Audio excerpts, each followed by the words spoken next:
হাসপাতালের বিশ্রাম কক্ষ থেকে চিকিৎসকের গলাকাটা মরদেহ উদ্ধার। অন্তর্বর্তী সরকার কী পথ হারিয়েছে প্রশ্ন দেবপ্রিয় ভট্টাচার্যের। চবির সংঘর্ষে হাসপাতালের চিত্র, অর্ধশত শিক্ষার্থীর মাথায় অস্ত্রের কোপ, অনেকের থেতলে গেছে হাত পা। এবং সর্বশেষ জানাবো জুলাই আগস্ট হত্যাকাণ্ড, হাত উঁচিয়ে সাংবাদিক বলার পরও পুলিশ গুলি করে, নিহত তুরাবের সহকর্মী। এতক্ষণ শুনছিলেন সংবাদ শিরোনাম, এবারে জানিয়ে দিব বিস্তারিত সংবাদ। হাসপাতালের বিশ্রাম কক্ষ থেকে চিকিৎসকের গলাকাটা মরদেহ উদ্ধার। নাটোরের একটি বেসরকারি হাসপাতালের মালিক বিএমএ জেলা শাখার সভাপতি ও জেলা জিয়া পরিষদের সিনিয়র সহসভাপতি ডক্টর AHM আমিরুল ইসলামের গলাকাটা মরদেহ উদ্ধার করেছে পুলিশ। হাসপাতাল সূত্রে জানা যায়, গতকাল রাত 1টার দিকে ডক্টর আমিরুল ইসলাম রোগীর অপারেশন শেষ করে তার নিজস্ব বিশ্রাম কক্ষে চলে যান। এরপর আজ সকাল থেকে স্টাফরা তার কক্ষে গিয়ে ডাক দিলেও কোনো সাড়া শব্দ পাওয়া যায়নি। পরে দুপুরে অন্য স্টাফদের সহযোগিতায় দরজায় শব্দ করে ডাকাডাকি করলেও কোনো সাড়া শব্দ না পেয়ে কক্ষের দরজা ভেঙে ভেতরে প্রবেশ করে তারা। এ সময় কক্ষের ভেতরে খাটের ওপর চিকিৎসকের গলাকাটা মরদেহ পড়ে থাকতে দেখে পুলিশসহ হাসপাতালের অন্যদের খবর দেয়। খবর পেয়ে পুলিশ ঘটনাস্থল পরিদর্শন করেন এবং সিআইডির ফরেনসিক বিভাগে সংবাদ পাঠায়। নাটোরের পুলিশ সুপার আমজাদ হোসেন বলেন, খবর পেয়ে জেলা পুলিশ, ডিবি সহ আইনশৃঙ্খলা বাহিনীর সদস্যরা ঘটনাস্থল থেকে বিভিন্ন আলামত সংগ্রহ করেন। প্রাথমিকভাবে ধারণা করা হচ্ছে এটা একটি হত্যাকাণ্ড। পুলিশ প্রযুক্তিগত তথ্য সংগ্রহ করেছে। এ ঘটনার সঙ্গে জড়িতদের দ্রুত শনাক্ত করে আইনের আওতায় আনা হবে। অন্তর্বর্তী সরকার কি পথ হারিয়েছে প্রশ্ন দেবপ্রিয় ভট্টাচার্যের। সেন্টার ফর পলিসি ডায়ালগের সিপিডি সম্মানীয় ফেলো দেবপ্রিয় ভট্টাচার্য বলেছেন, বাংলাদেশের উপর দিয়ে ঝড় বয়ে যেতে দেখছি। আমরা রাজনৈতিক বিভিন্ন ঘটনাবলী ও নির্বাচনী প্রক্রিয়াগুলো দেখছি। সংস্কার কমিটির সংস্থার প্রস্তাব যেন মাঝপথ থেকে এগোতে পারছে না। এটা কি আকাঙ্ক্ষার অভাব, সক্ষমতার অভাব, নাকি বড় ধরনের স্বার্থের সংঘাত লুকিয়েছিল? অন্তর্বর্তী সরকার কি পথ হারিয়েছে? এই প্রশ্নটি আমাদের মনের ভেতর বড় আকারে আসছে। দেবপ্রিয় ভট্টাচার্য বলেন, বাংলাদেশের উপর দিয়ে এই মুহূর্তে একটি ঝড় বয়ে যাচ্ছে। এই ঝড়ের আঘাত আমাদের অর্থনীতি, সংস্কৃতি, রাজনীতি ও সামাজিক জীবন সহ সব ক্ষেত্রে অনুভূত হচ্ছে। ঝড় যখন আসে তখন মানুষ তার সবচেয়ে বড় সম্পদ রক্ষা করার চেষ্টা করে। এই মুহূর্তে আমাদের সবচেয়ে বড় সম্পদ হলো জুলাই অভ্যুত্থানের ভেতর দিয়ে যে বৈষম্য বিরোধী চেতনা পেয়েছি সেটা রক্ষা করা। সেই বৈষম্য বিরোধী চেতনা বাস্তবায়নের জন্য মানুষের মধ্যে যে পরিবর্তনের প্রত্যাশা জেগেছে সেটা ধরে রাখা একটা বড় কাজ হিসেবে দেখি। ওই বৈষম্য বিরোধী চেতনা আগামী দিনের রাষ্ট্রযন্ত্র সহ রাজনৈতিক ও সামাজিক জীবনে কিভাবে আমরা স্থাপন করব সেই চেষ্টার অংশ হিসেবেই আজকের নাগরিক ঐক্য। তিনি বলেন, বর্তমান সরকার সংস্কারের জন্য অনেকগুলো কমিটি গঠন করেছে। আমারও সৌভাগ্য হয়েছে নিজেও শ্বেতপত্র কাজের সঙ্গে সংযুক্ত হওয়ার। তারপরেও কেন এই প্ল্যাটফর্মের প্রয়োজন হলো? আমরা যেভাবে বর্তমান সরকার তথা সংস্কার প্রক্রিয়ার সঙ্গে যুক্ত হয়েছিলাম, আজ এই মুহূর্তে সেই উচ্ছ্বাস, সেই উৎসাহ অনেক স্মিত হয়ে গেছে। এটি একটি অভিজ্ঞতার ভেতর দিয়ে গেছে। যে সংস্কার কমিটি ও কমিশন হলো, তার সঙ্গে পিছিয়ে থাকা মানুষ, অসুবিধাগ্রস্ত মানুষের সংযুক্তি যথাযথভাবে ছিল না। শেষ সময়ে এসে দেখলাম সংস্কারের সঙ্গে শুধুমাত্র রাজনৈতিক দলগুলোর অংশগ্রহণ। দেবপ্রিয় বলেন, ঘরের ভেতর সম্পদগুলো আমাদের রক্ষা করতে হবে। সরকার আসে, সরকার যায়, জনগণ থাকবে, দেশ থাকবে। এটা মাথায় রেখে আমরা আগামী দিনের জন্য এগোচ্ছি। আমাদের চাহিদা নাগরিক, রাজনৈতিক ও সামাজিক কণ্ঠস্বরের সঙ্গে। সে কারণেই সকলকে এক হওয়ার প্রয়োজন বলে মনে করছি। চবির সংঘর্ষে হাসপাতালের চিত্র, অর্ধশত শিক্ষার্থীর মাথায় অস্ত্রের কোপ, অনেকের থেতলে গেছে হাত পা। চট্টগ্রাম বিশ্ববিদ্যালয় চবি এলাকার শিক্ষার্থী ও স্থানীয় গ্রামবাসীর মধ্যে সংঘর্ষের ঘটনায় আহতের সংখ্যা 2 শতাধিক। এর মধ্যে কিছু সংখ্যক ছাড়া বাকিরা প্রায় সবাই শিক্ষার্থী। আহত শিক্ষার্থীদের অনেকে মাথায় গুরুতর আঘাত পেয়েছেন। তাদের বেশ কয়েকজন এখন ভর্তি আছেন আইসিইউতে।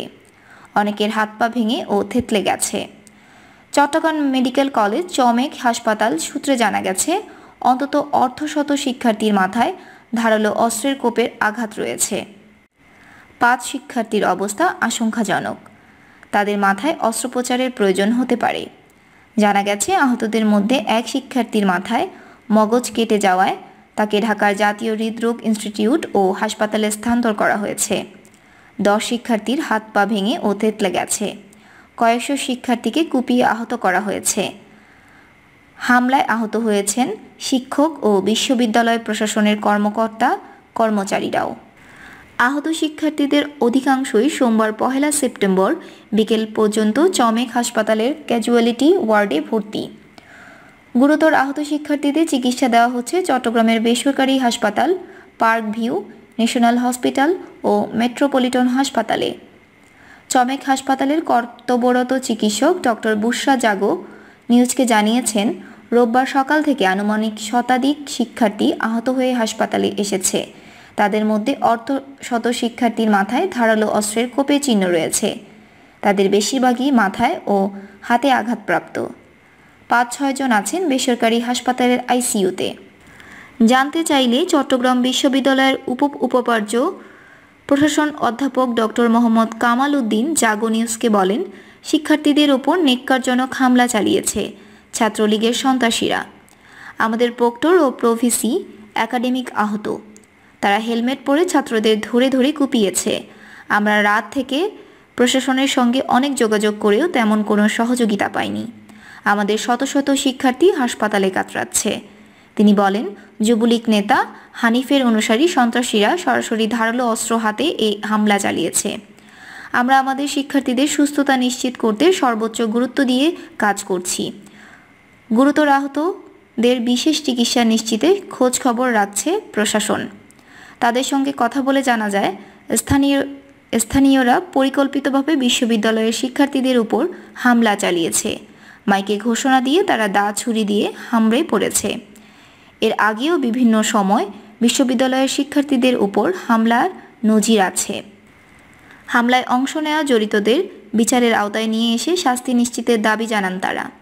গত শনিবার 30 আগস্ট দিনগত রাত 12:30 থেকে গতকাল রোববার বিকেল 3টা পর্যন্ত দফায় দফায় ক্যাম্পাস সংলগ্ন জোবরা গ্রামের বাসিন্দাদের সঙ্গে শিক্ষার্থীদের সংঘর্ষ চলে।